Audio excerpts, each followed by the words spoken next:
paalala lang po sa atin. Kaya lahat po ng small groups, combined fellowship, chapters, tayong lahat po ay nakatalaga sa pag-sponsor sa DWAD at nang lalo na ang Radio Veritas, okay? Ngayon po, hindi lang yan, sinisikap na po ng ating head servant na kumbaga kukunan na anong tawag doon na ika-cover yung fellowship. Ito nga ating vigil, kino-cover po yan, kaya napapanood po ng iba't iba. Kaya mapalad po kayo, halimbawa i-cover po yung inyong fellowship, pagdating ng pag-i-edit ay malay nyo kung nasama kayo doon. Hindi para na rin kayo nag-evangelize. Di ba?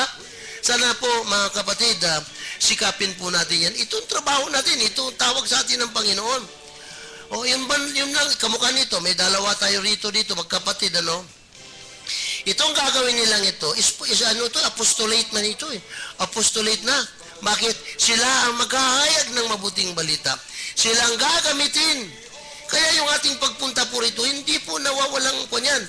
Hindi nawawalan ng kabuluhan. Meron po. Sabi nga po sa banal na kasulatan, sabi ni San Pablo, hindi tayo sumusuntok sa hangin. May tinatamaan tayong grasya ng Diyos. Kaya sa inyo po lahat, sana maintindihan po ninyo ako, sa pangalan po ng ating head servant, mga brothers and sisters, kaya yan po sana ang ating gagawin. Para sa ganon, nalalaman natin, pagdating natin dito, hanapin mo kung saan nakapaskil yan, o di kaya magtanong ka sa audio, madali-dali na lang yan. Sister, brother, saan ba dito schedule ng Ayan, ituturo sa inyo yan. Sa gayon, halimbawa, sa Lunes ka, linggo ngayon, Lunes, ako na pala. Yan. So, makakapaghanda ka. Okay? Pero kung yung minsan, sinisisi pa natin yung mga audio. Wala naman nakapaskil. Ako nung araw, nung ako pa po dito, pati doon sa labas, nilalagyan ko na. Okay? Pagpasok nila sa pag-akyat nila sa hagdan, kitang-kita nila. Maliban lang kung ayaw nilang tumingin doon. Kasi may mga taong, hindi ko napansin paano ayaw mo tumingin doon sa nakapaskil na yun. Para bang kinatatakutan mo. Okay? Huwag natin katakutan yan. Maging bukas palad po tayo sapagkat ang dami-dami po nating proyekto, mga kapatid. Mandami-dami tayong proyekto. Magtulungan po tayo, mga kapatid. Total naman ito ang ating ginagawa para sa Diyos. So matutuwa sa atin ang Diyos. Nagiging kasangkapan tayo ng Diyos para ihayag, ipakilala siya sa maraming tao. Yan lamang po. At sana naintindihan niyo ako, naunawaan ninyo ako. Hindi po para kung ano pa man, wala po akong intention dito na Ang intention po natin dito yung bawat isa ay bahagi. Bahagi. Tayo po kasi katawang mistiko ni Kristo. Tayo simbahan. Kaya kinakailangan po yung bumubuo ng katawang mistiko ni Kristo. Wala po mga diferensya doon. Wala po yung mga hidwan. Wala yung mga kung ano-ano mga bagay dyan. Wala po doon. Otherwise, hindi po tayo magiging karapat-dapat kung magkagayon man. Okay? So, mga kapatid, yan po. At binabati rin po natin, taga Cavite, happy listening po. Kay Brother Robert. Gayan din po ang Bulacan. Okay? Ang Bulacan. Mamaya po, may darating po dyan. Okay? Maaring nagpapahinga o mamamahinga po samantala ang ating pong servant, pero hindi po pwedeng walang darating dyan. Okay? So, hintay-hintay lang po. Ganun po kay Joe Vargas. Hindi ko lang alam kung sino pinapupunta doon o para po sa kanyang gawain ng ating Panginoon doon po sa Litre. Okay? So, mga kapatid, ngayon po binabati po natin lahat po ng mga bumubuo, lahat po na nag-aantabay, nakikinig sa programang ito, lalo na po ding live stream viewers, no? Maya-maya mapapakinggan po natin yan, mapapakinggan natin. Okay, so bakit hindi pa tayo dadako sa susunod na bahagi? Kaya yung bang pagbasa ng mabuting balita. Okay?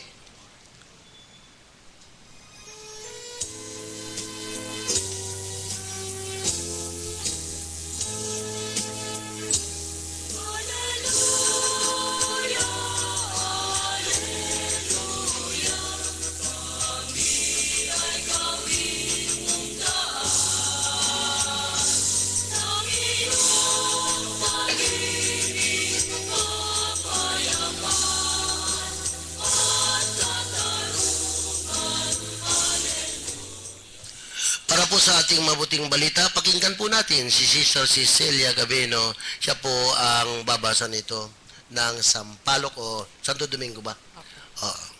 Sige po. Sumaati nawa ang pag-ibig at pagpapala ng ating Panginoon. Amen. Ang mabuting balita ayon kay San Juan. Papuri sa iyo, Panginoon. Jesucristo. Hindi lamang sila ang dinadalangin ko, kundi pati ang mga nananalig sa akin, dahil sa kanilang pahayag.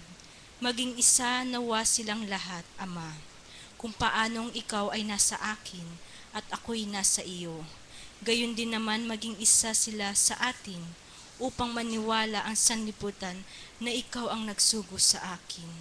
Ang karangalang ibinigay mo sa akin ay binigay ko sa kanila upang sila'y ganap na maging isa, gaya ng naging iisa. Ako'y nasa kanila at ikaw ay nasa akin, upang lubusan silang maging isa. At sa gayong makikilala ng sanlibutan na sinugo mo ako, at sila'y iniibig mo katulad ng pag-ibig mo sa akin. Ama, nais ko makasama sa aking kinaroroonan ang mga binigay mo sa akin, upang mamasdan nila ang karangalang bigay mo sa akin, sapagkat inibig mo na ako bago pa nilikha ang sanlibutan. Makatarungan ka, Ama. Hindi ka nakikilala ng sanlibutan, ngunit nakikilala kita, at nalalaman ng mga ibinigay mo sa akin na ikaw ang nagsugo sa akin. Ipinakikilala kita sa kanila at ipakikilala pa, upang ang pag-ibig mo sa akin sumapuso nila at ako na may ay sumaka nila. Ito po ang mabuting balita ng ating Panginoon. Pinupuri ka namin, Panginoong Jesucristo.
In the past, things yet unseen, wishes and dreams that are yet to come true. All of my hopes and all of my plans, my heart and my hands are lifted to you. Lord, I offer my life to you, everything I've been through. Use it for your glory, and Lord, I offer my days to you, lifting my praise to you as a pleasing sacrifice.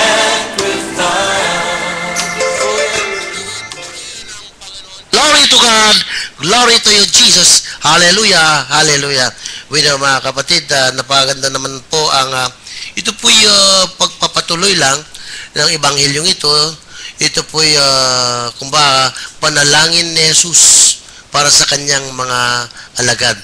Tinatawag na priestly prayer. Okay? So, magkadugtong yan nung kahapon. So, para po natin maunawaan mga kapatid, ibabalik ko po sa inyo si Sister Cecilia Gabino para po sa kanyang pagpapaliwanag. Sister Cecilia, magandang hapon po.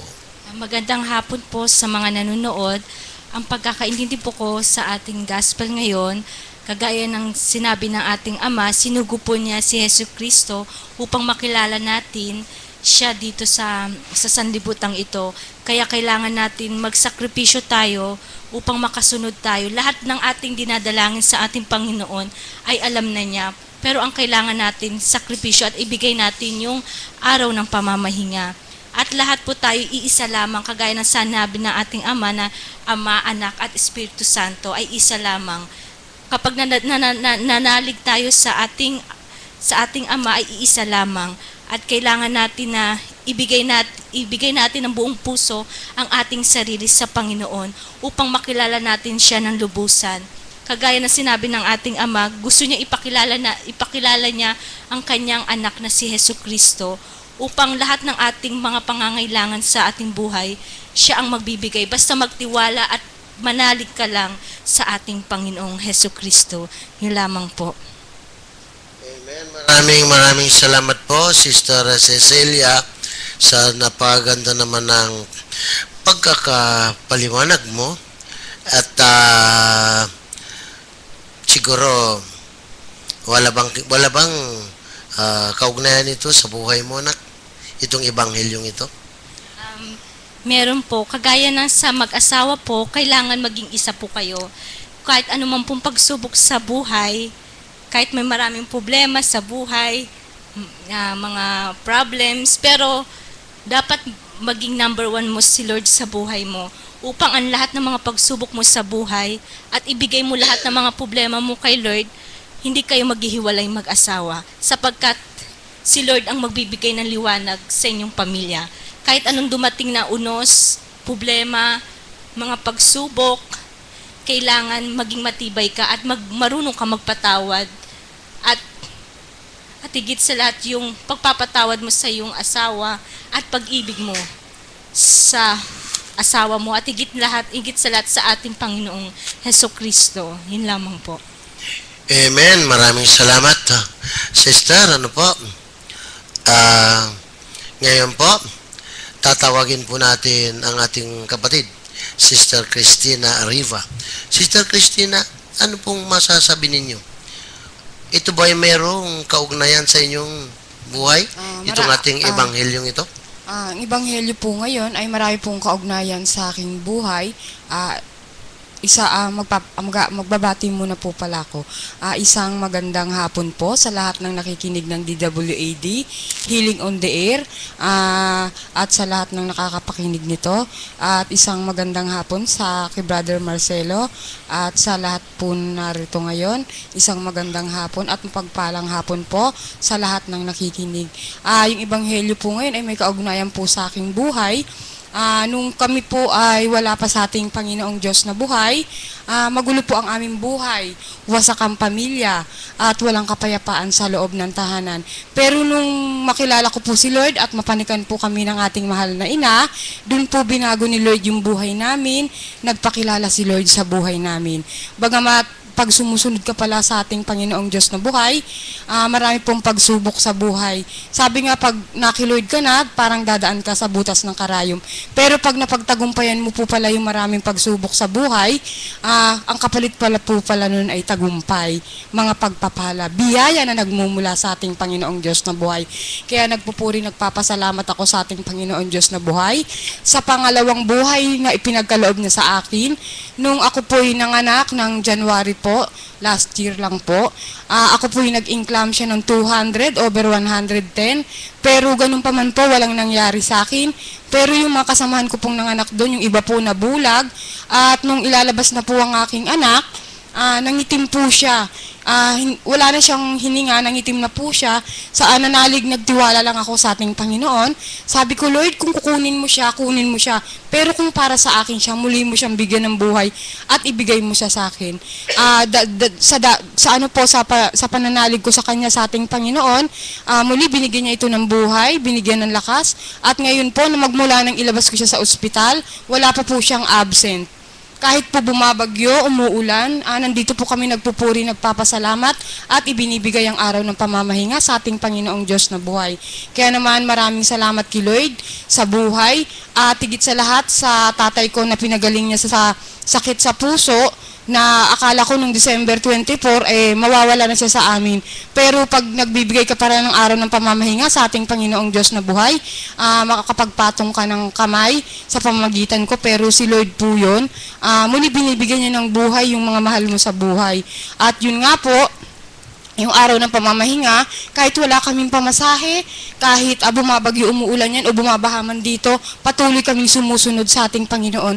Kaya naman yung biyaya, pagpapala ni Lord ay parating dumarating sa aming buhay. At hindi niya pinababayaan yung mga mahal ko sa buhay, na yung nanay ko na may hika, dati lagi madalas hikain, pero po ngayon nung ibigay namin ng araw ng pamamahinga, naakay ko na rin po yung nanay tatay ko, yung mga anak ko, at higit sa lahat, yung asawa ko na lang hindi ko pa naaakay. Pero alam kong darating ang panahon na makakaakisat dito sa may pahaw na to.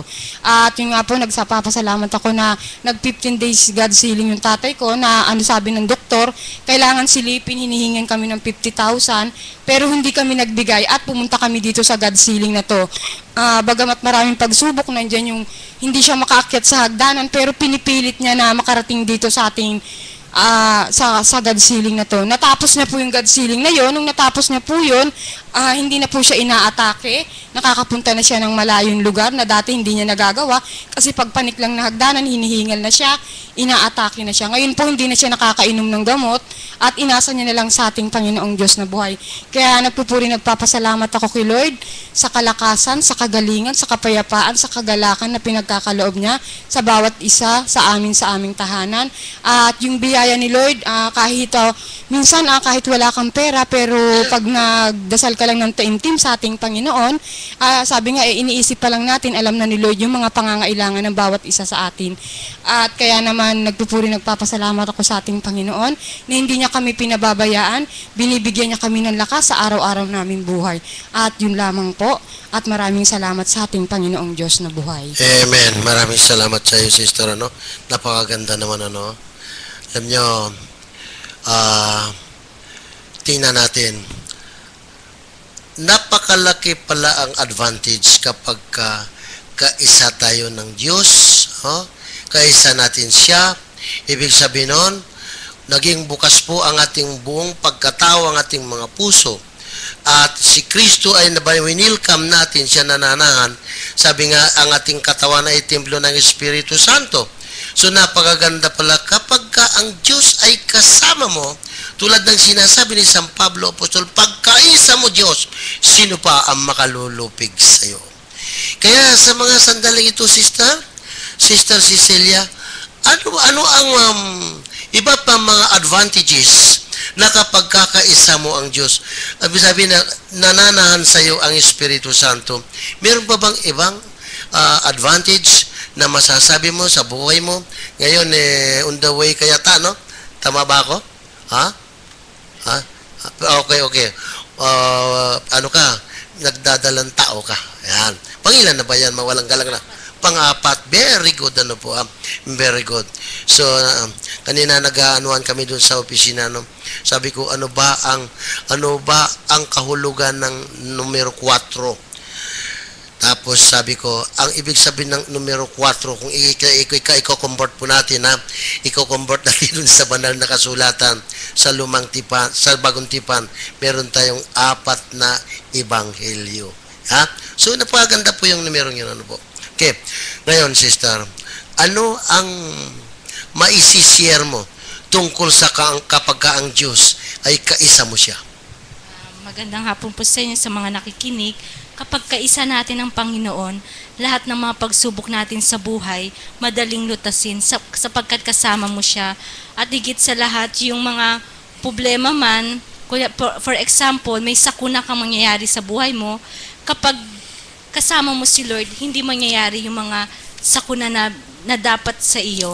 At sa mga problema rin, kapag kasama mo si Lord sa buhay mo, ang lahat ng mga dapat, kasi ang kailangan natin sa buhay, maging number 1 natin si Lord. Paggising natin sa umaga, magdasal, upang lahat ng ating gagawin sa maghapon, siya ang magbibigay ng kalakasan at wala kang mga problema na darating na mahirap sapagkat kasama mo si Lord. Ayun lamang po. Amen. Salamat, sister, Kasi totoo po, Totoo po. Alam niyo, sa banal na kasulatan. Napakaganda po yung tekstong yun. At yan po yung madalas po na ipinahahayag ng ating head servant. Yung bang, paano mo masasabi na number one si Lord sa buhay mo? Paano mo masasabi na ang Panginoon laging nauuna sa pagkagising mo pa lang, bago ka pumasok sa trabaho, habang nagtatrabaho ka na? Kasi may pangako ang Diyos eh. Ano sabi ng Panginoon? Ano pangako ng Diyos? Pakibuklat nga.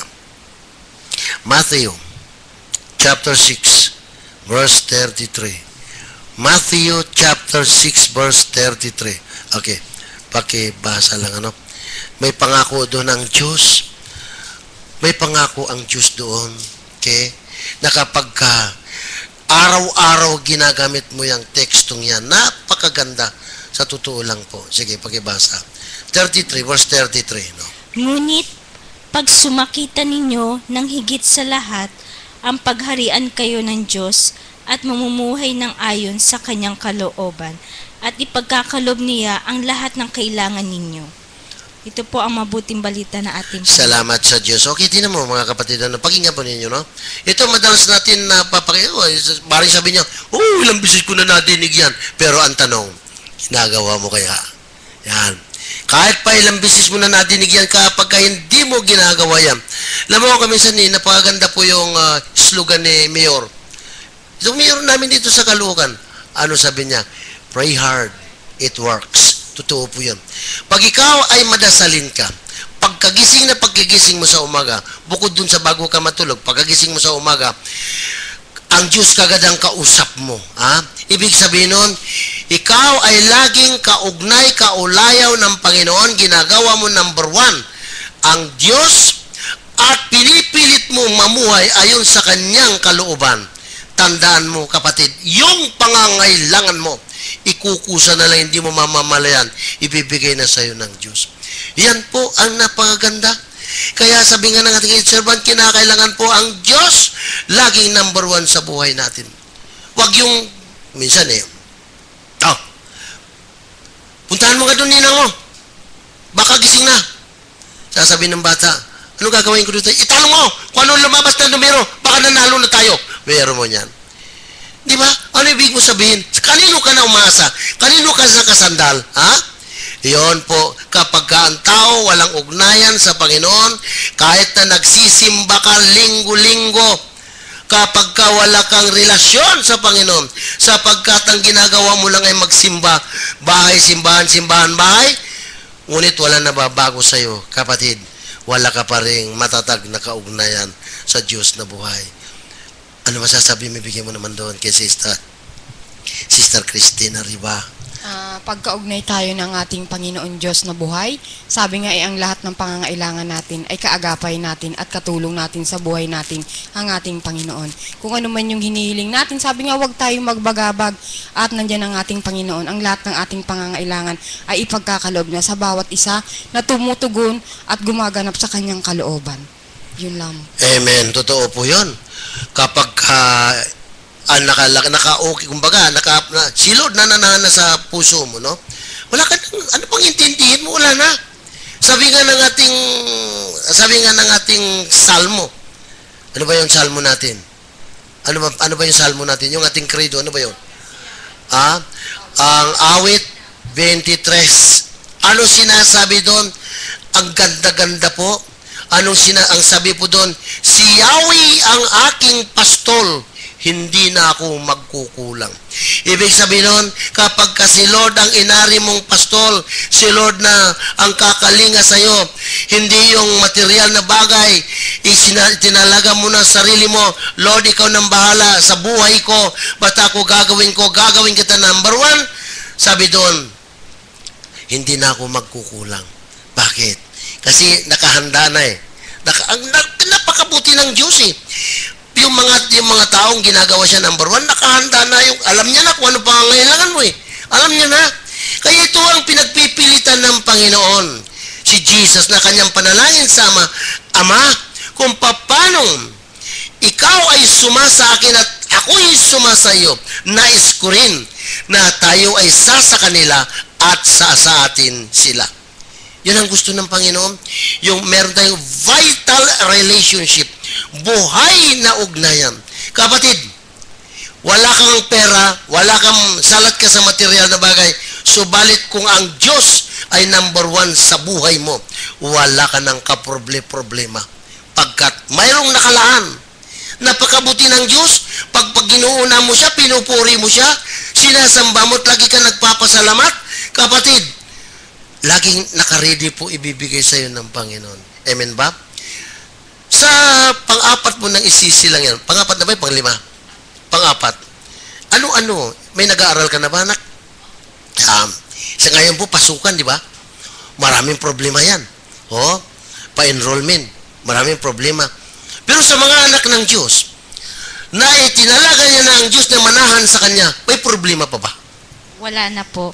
Lalo yung pagbibigay natin ng 10% kay Lord, hindi kagaya na sinabi ni Brother Ting, hindi ka maggigipit sapagkat bagos yung para kay Lord na binibigay mo, lalo pa niyang ibibigay. Hindi lang sa pera ang ano natin sa 10% na binibigay natin sa Panginoon, kundi yung pag-iisip natin nagkakaroon ng kapayapaan at sa ating tahanan. At yung mga anak ko hindi na nagkakasakit mula na nagbigay ako ng 10% sa ating Panginoon. Amen. Kita nyo mga kapatid, nadinig nyo yun? Nadinig nyo yun? Pag tayo ay kaisa ng Diyos sapagkat binibigay natin ang ating tungkulin, ang ating obligasyon. Okay?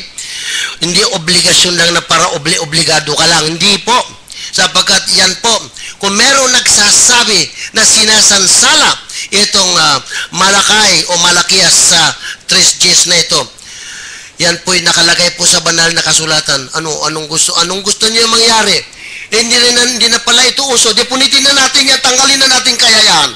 Pero kami po mga soldiers of Christ, natutunan namin, ako mismo, makapagpapatunay niyan. Dati, ang damot-damot ko eh. Okay? Ito kinita ko, ibibigay ko pa sa Panginoon ito, paano na lang ako?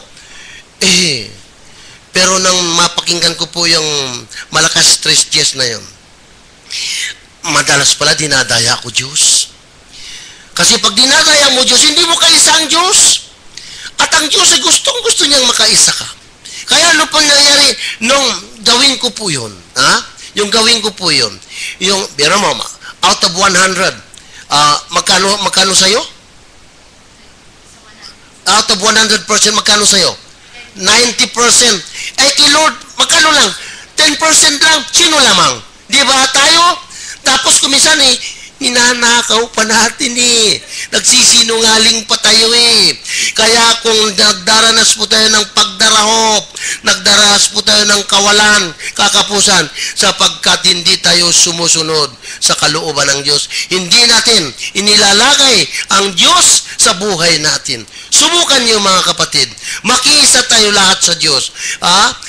Pag ang Diyos ay kaisa na natin, tayo ay kaisa niya, tandaan po ninyo ang dami-daming pangako.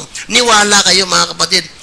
Sabi nga po ni Father John Bertologi, nung ako po yan, binata pa ako, nakapakinig po ako doon sa itong paring ito, isa po siyang Franciscan doon po sa Aranita. Sabi niya, alam nyo, ang Panginoon laging naghihintay. Kung mabasa po ninyo yung The Prodigal Son, ang laki-laki ng pagkukulang niya sa kanyang ama. Pero alam niyo mga kapatid, yung palang Diyos, laging naghihintay yan, hinihintay yung ating pakikipag-isa sa Kanya. Yun lang tugunin mo. At ang sabi ni Father John Bertologi, isa po yung Franciscan priest, sabi niyang ganyan, sa banal na kasulatan, 4,000 plus ang pangako ng Diyos. Sinabi niya, ako naniniwala po sa itong paring ito is a charismatic priest. 4,000 plus ang pangako ng Diyos na hindi naman sinasabi niya yan. Yung 4,000 na yan, kabisahin mo na lahat. Masisira ulo mo dun. Ang ibig lang sabihin nun, makamemorya ka lang at isa sa buhay mo lang yung mga 2 o 3 pangako ng Diyos. Maganda na yan. Matutuwa na ang Diyos. Amen ba? Ikaw, anak, matanong pa kita huli. Ano pa ang ibang karanasan mo?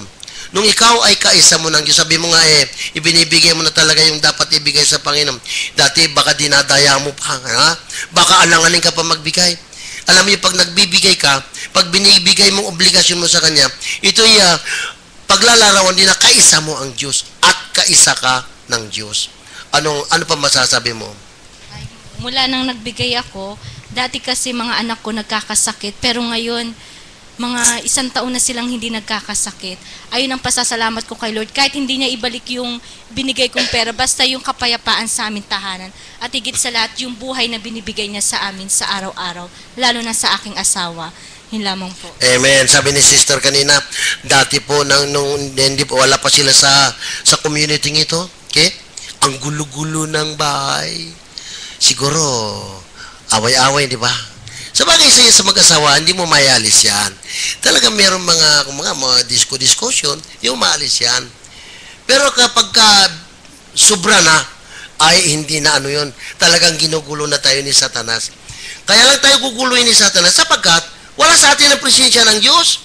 Pero kung nasa atin ang presensya ng Diyos, hindi tayo kayang guluhin ng kaaway natin yan. Dahil nababakuran tayo ng grasya ng Diyos. Anong masasabi mo, sister? Nung dati pong wala pa kami sa ating Panginoong Diyos na buhay, talagang magulo po. Pero nung patuloy po kaming sumusunod, kahit hindi na po, napapansin ko po, hindi na po kami nag-aaway at yung parang may pumipigil po na magsalita ako ng hindi maganda. Pero ngayon po, nung patuloy na sumusunod at gumaganap sa kalooban ng ating Panginoon, na pagkaisa mo pala ang ating Panginoong Diyos na buhay, wala ka nang hahanapin pa. Si Lord na ang magbibigay sa iyo ng lahat ng pangangailangan ng bawat isa sa atin. Amen. Totoo po yun, mga kapatid. Totoo yun. Okay? Kasi, pag-uusapan natin yung pagtatites, si Lord hindi naghahanap ng hindi naghahanap ng malaki. Oh? Hindi siya naghahanap ng malaking kantidad. Ang hinahanap ni Lord yung quality, kalidad. Tingnan natin, mga kapatid, tingnan natin. Itong babaeng balo, doon sa banal na kasulatan. Ito na, pumasok siya ng templo at medyo naupo siya sa malapit doon sa paghuhulugan ng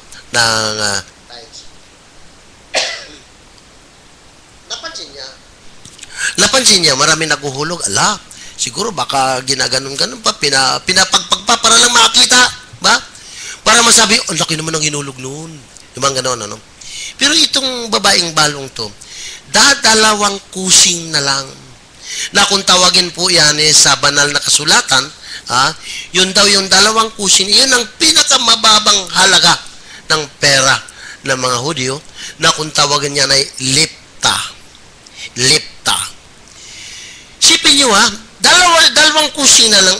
Yan ay kakain nila, maaari siguro for 12 hours, 12 oras o 24 oras, pwede na sa pagkain nila yun.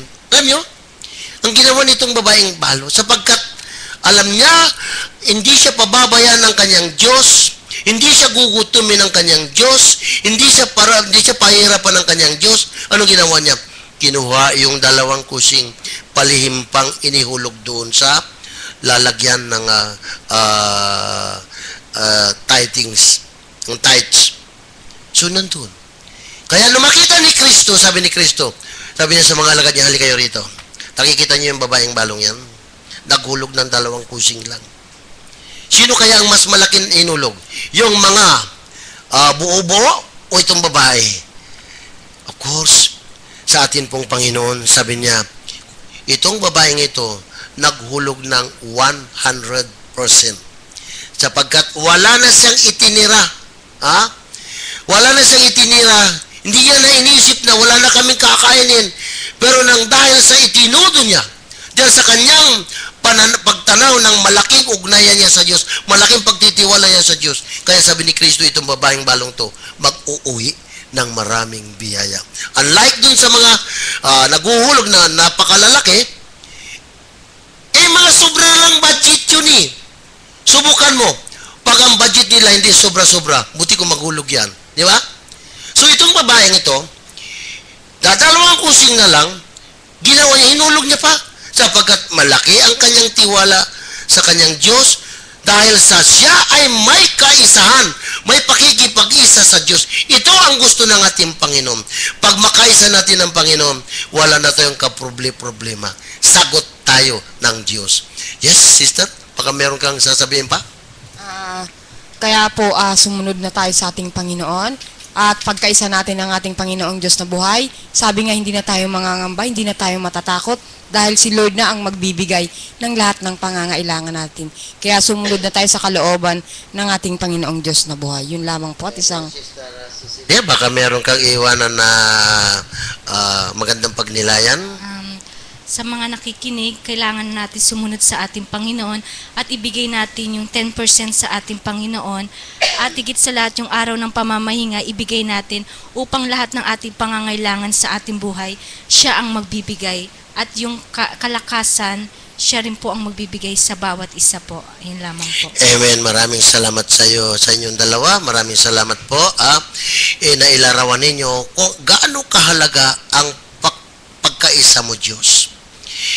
Kung ikaw ay nakaugnay, kung if you are really you have vital relationship with the Lord, kapatid, hindi ka na matatakot, hindi ka na mangangamba, sapagkat buhay na buhay ang kaugnayan mo sa Diyos. Hindi ka pababayaan ng Diyos mo.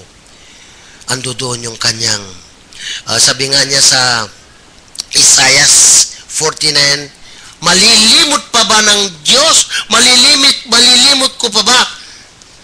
Sapagkat ang pangalan mo, Jerusalem, ay nakaukit na, naka-engrave na sa aking palad. Ganyan tayo, kamahal ng Diyos. Kailangan lang makipag-isa tayo sa Panginoon. At sapagkat alam niya, wala naman tayo magagawa kung tayo hiwalay at malayo sa Kanya. Buhay na mga kapatid, ngayon po'y dadako na po tayo sa Healing on the Air.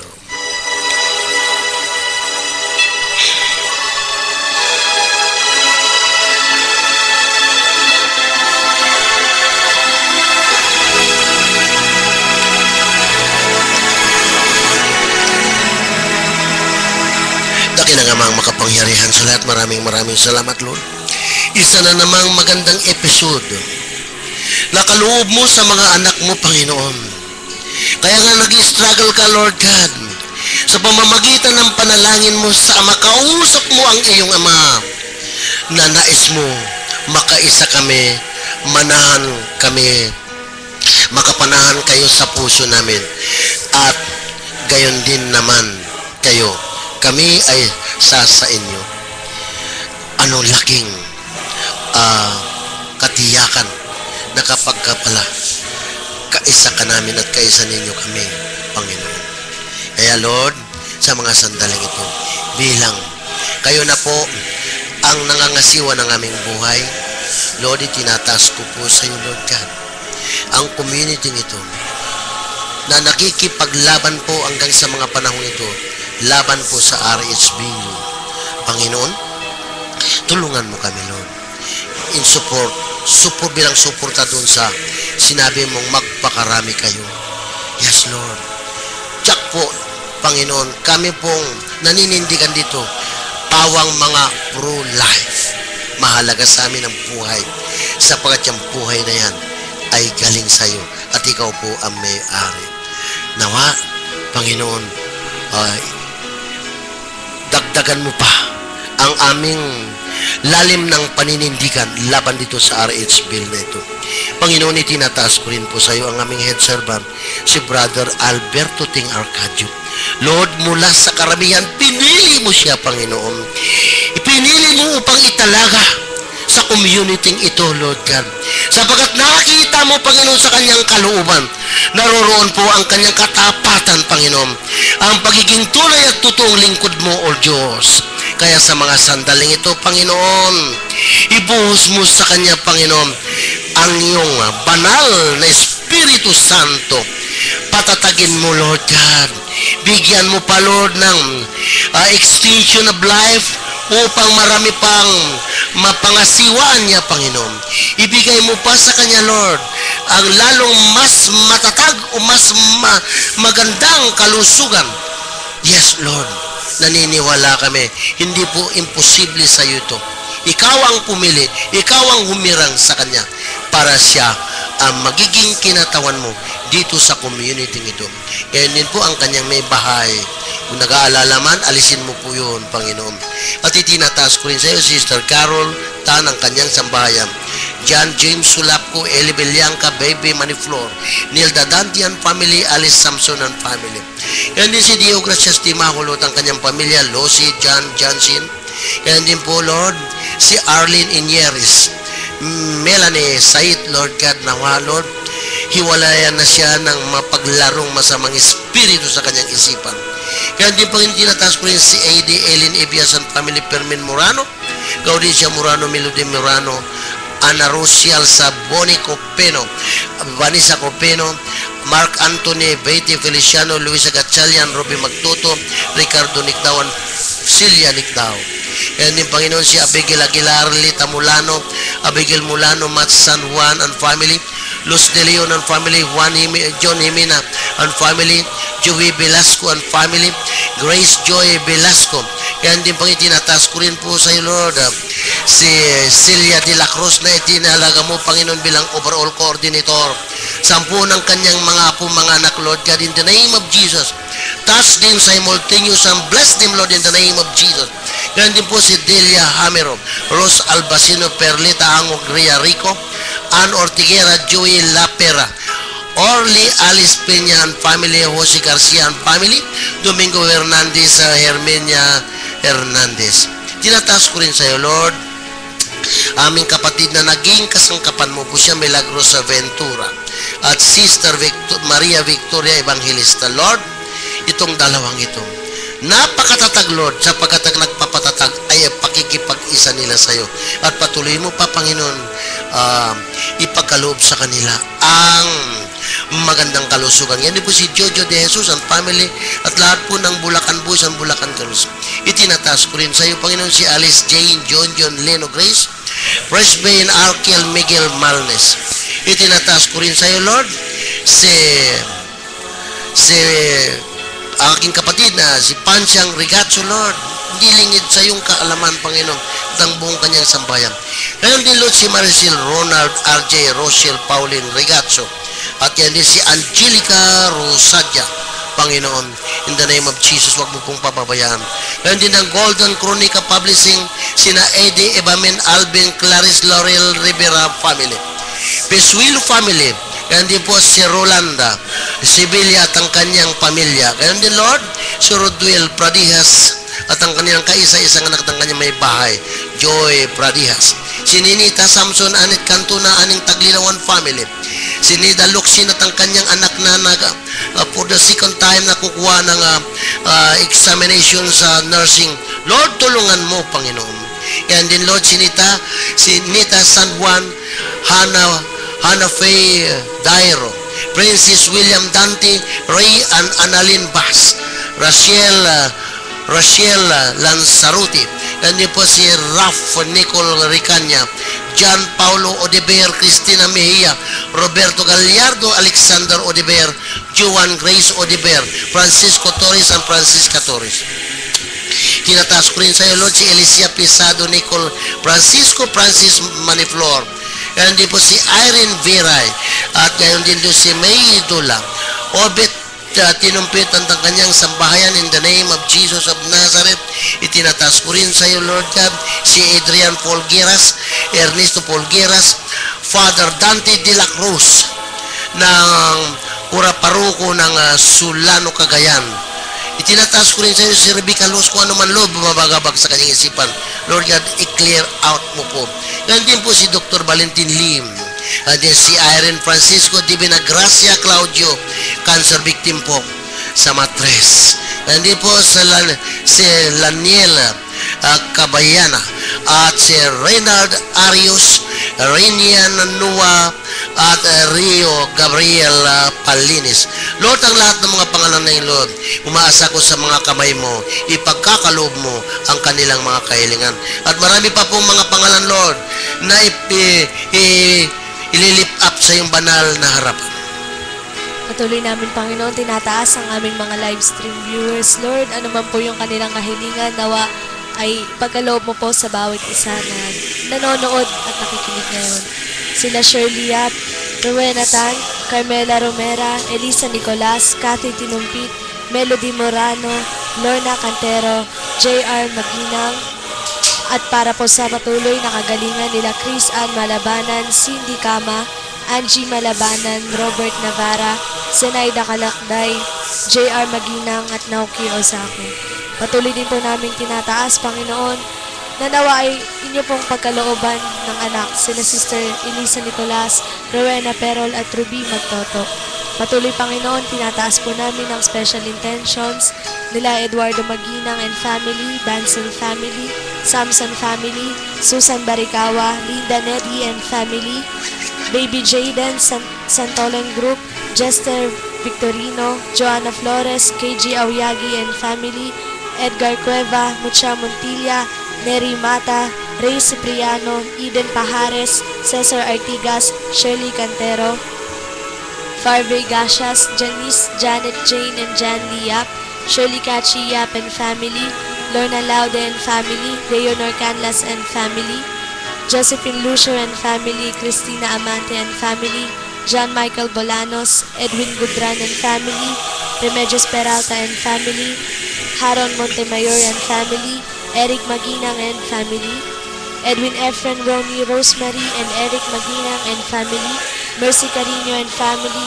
Francisco Acedillo, Erlinda Acedillo, Ferdinanda Acedillo, Lerma Pega, Carlo Acedillo, Elnora Lanieta, Louis and Juliet De Juan and family, Jane and Laurent Taylor, Marvin Barros and family, Rowena Navarra and family, Silveria family, Bernard De Guzman and family, Ramon Punay and family, Jerwin Torres, Leo Comeso, Oscar and Grapes Apple Distrito, and Sweet Salceno. Panginoon, hindi man po namin mabanggit ang mga pangalan ng mga nag-text. Nalalaman mo, Panginoon, ng higit kung ano yung kanilang kahilingan. Kaya, Panginoon, nawa ipagkaloob mo sa bawat isa sa kanila. Patuloy din, Panginoon, na aming tinataas si Jejen Villanusa Jung from Korea. Maraming salamat po, Panginoon. Panginoon, itinataas ko rin sa iyo, Lord, ang ginamit mo, kinasangkapan mo sa hapong ito. Lalong-lalo na po, partikular na si Sister Cecilia Gabino.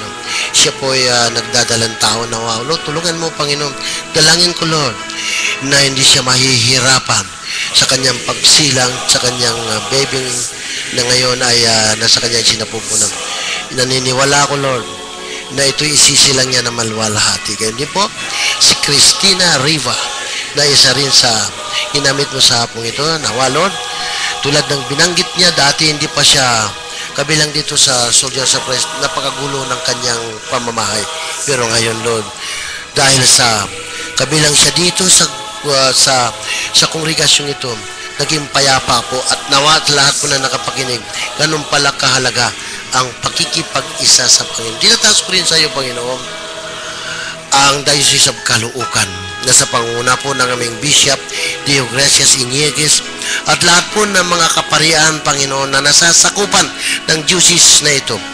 Lalo, particular, Lord, ang aming pong kura paroko si Father Larry Toledo.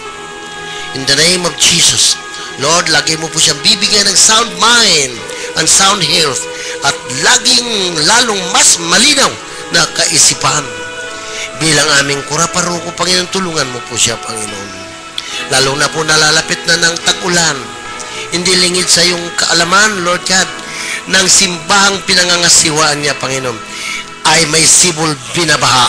Kung ano ang paraan dyan, ikaw po ang nakakaalam, Panginoon. Kaya din po, Panginoon, inuulit ko po ang aming head servant, Lord God. Iba yung kalakasan ng ipagkakaloob mo sa Kanya.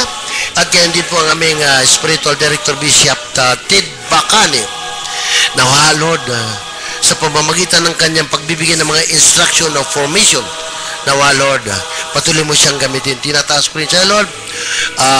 Binabati ko po ang anibersaryo ng Kanyang pagpapari, priesthood ordination, si Reverendo Padre Leonardo Polinar.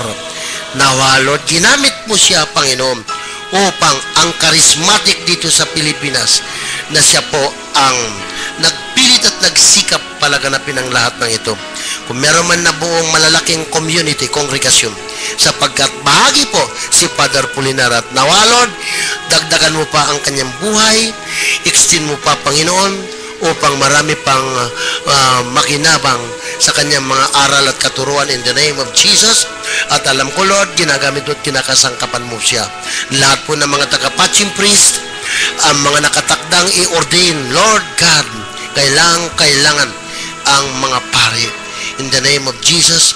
Bagamat sila'y masasabi mga late vocation, pero ang laki pong pakinabang sa kanila. Sapagkat karamihan sa kanila, Panginoon, ay meron ng tinapos na profession. Meron ng tinapos na itong pinag-aralan. But then, Lord, mas ginusto pa rin nila ang magiging isang tunay na pare. In Jesus' name, glory to God. Glory to Jesus. Hallelujah. Hallelujah. This we ask in Jesus' name. Amen.